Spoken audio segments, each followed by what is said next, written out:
Olá pessoal, tudo bom? Vamos ver aqui a pergunta do Lucky Pass. Uma dúvida que está me tirando o sono. Opa, deve ser das boas. Por que o Tesouro cobra imposto? Não é o Tesouro, é a Receita, né? Por que a Receita Federal cobra imposto sobre o valor integral do cupom de juros? Se todos os cupons são trazidos ao valor presente para determinar o preço unitário do papel, não seria razoável que o imposto de renda incidisse apenas sobre os rendimentos de cada cupom individualmente? É que tudo é trazido a valor presente, né? Tudo. Inclusive o VNA futuro.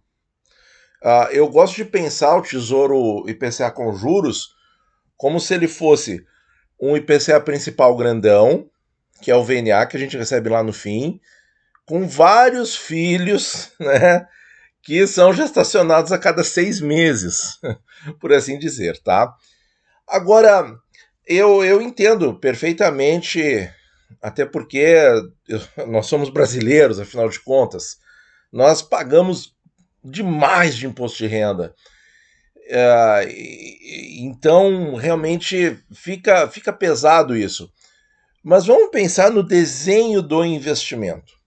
Qual é o desenho do investimento? O desenho é assim, ó.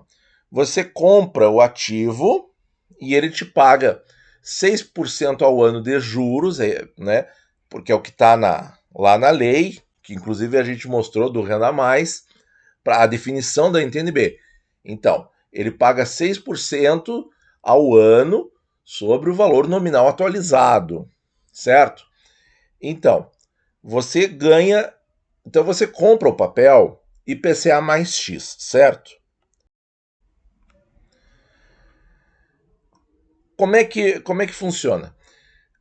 No caso do investimento sendo adquirido ao par, vai ficar tudo bem casadinho. Você vai pagar o VNA, você vai comprar ele ao par, exatamente, no VNA, e cada cupom vai ser o mais do IPCA mais. Vai ser a parte mais, entende? Você comprou a IPCA mais 6, como esse cupom é reajustado pela inflação, ele é a parte mais. Então, tá certo que se pague o imposto de renda sobre essa renda, porque ele é o mais, ele é toda a parte mais. E, assim como em todos os outros investimentos, se houver ganho de capital devido à inflação no que sobrou no VNA final, você vai pagar naquela diferença. Então, por exemplo, o VNA hoje é 4.100, digamos lá no vencimento do IPCA com juros 32 seja 6 mil o VNA.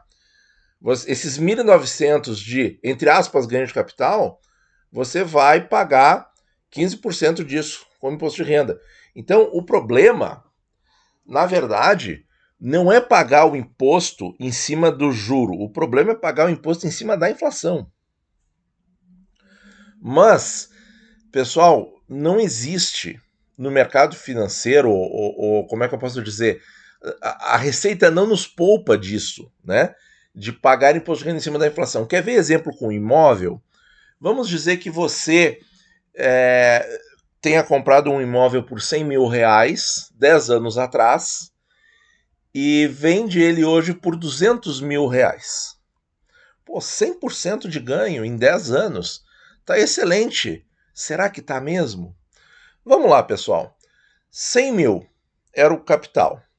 200 mil à venda. Vamos dizer que você vendeu com imobiliária. Você não vendeu direto, tá? Você vendeu com imobiliária, tudo, aquela coisa toda. Tem que pagar os 6% para a imobiliária. Então, 6% de 200 dá 12 mil. Já são 188 ao invés de 200 o seu ganho verdadeiro. O imposto de renda é 15%, a mesma coisa, em cima do ganho de capital. Qual foi o ganho de capital? 100 mil reais. Então você paga 15. 15 mais 12, 27. Então, 200 menos 27. 173. Isso é o que você vai botar no bolso com a venda do imóvel, que você pagou 100 mil. Só que a inflação nesse período, pessoal, foi 80%. Então, Por que eu falei esse exemplo e dei essa volta toda? Porque não existe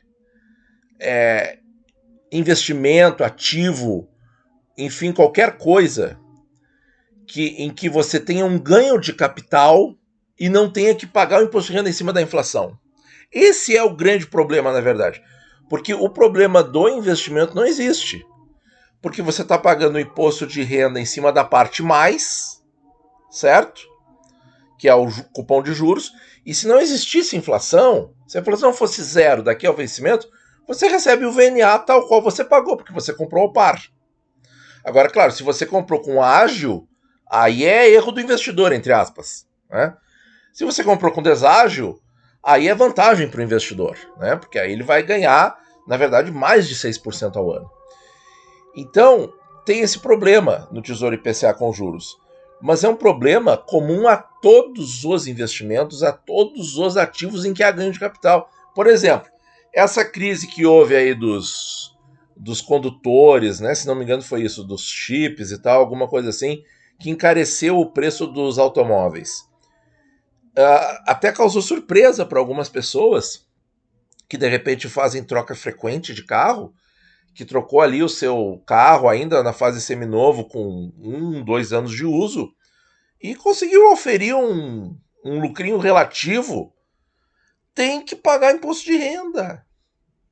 Não importa o que aconteceu com a inflação. Não importa. No caso do imóvel, se a inflação foi 80%, tá? Mas eu estava com pressa, eu estava com urgência. E eu vendi o imóvel, torrei o imóvel por 150 mil. Tira dali a corretagem, 6%, tira dali o imposto de renda. Ah, mas eu perdi para a inflação. Não interessa. Você teve um ganho de capital. Ou seja, o capital aumentou. Não interessa por qual motivo. Esse é o grande problema. Se o teu investimento foi um título público, foi um imóvel, foi a ação de uma empresa, foi um fundo imobiliário, e no fundo imobiliário o imposto é na alienação, na venda das cotas é 20%, não estou falando do rendimento, qualquer um desses ativos, você paga o imposto sobre o ganho de capital. Esse é o grande problema. O problema não é o tesouro, é a receita. É como a lei brasileira existe, né? É como o imposto é cobrado. O imposto é cobrado sobre a variação do capital independente da inflação que ocorreu.